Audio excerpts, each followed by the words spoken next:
Utilizing gas-tight mylar pantaloons, the ability of a charcoal-lined cushion to absorb sulfur-containing gases instilled at the anus of 8 subjects was assessed. The name of the charcoal-lined cushion? The Toot Trapper. The bottom line: intestinal gas is normal and healthy. No less an expert than Hippocrates himself was attributed as saying, quote, "Passing gas is necessary to well-being," unquote.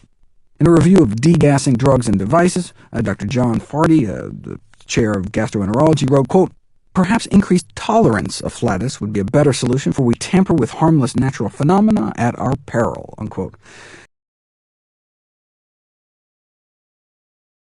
May help explain the connections found between dairy consumption and certain cancers.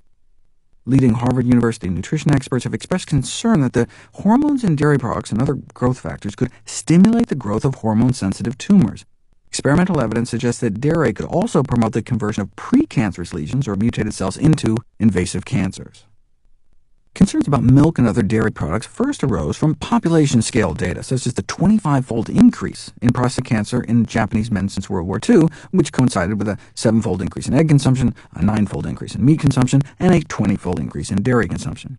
Though the rest of their diets remained comparatively stable, and is now decades after the pesticide was banned. What about men? Men tend to have even higher levels of certain pollutants than women. A clue to solving this mystery was found when breastfeeding history was taken into account. Women who never breastfed had about the same level of certain toxicants in their bodies as men, but the longer they breastfed their children, the lower their levels fell, suggesting that they were detoxing themselves by passing the pollutants down to their children. It appears that blood levels of some pollutants in women may drop by nearly half during pregnancy, in part because their bodies pass them off through the placenta. That may be why breast milk concentrations.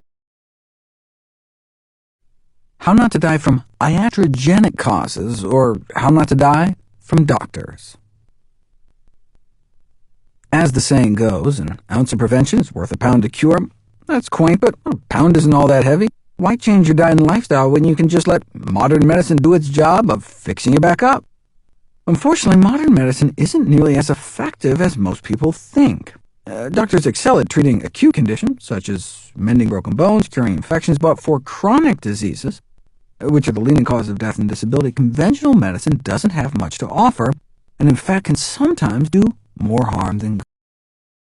End up with elevated levels of galactose in their blood, which can cause bone loss. A group of Swedish researchers figured that even among normal people who can detoxify the stuff, it might not be such a good idea for their bones to be drinking all that galactose in milk every day. And galactose may not just hurt bones. Scientists actually use galactose to induce premature aging in lab animals. And when researchers slipped lab animals some galactose, the, quote, life-shortened animals showed neurodegeneration, mental retardation, and cognitive dysfunction, diminished immune responses, and reduction in reproductive ability, unquote. And it doesn't take much, just the human equivalent of 1 to 2 glasses worth of milk a day. However, since humans aren't rodents,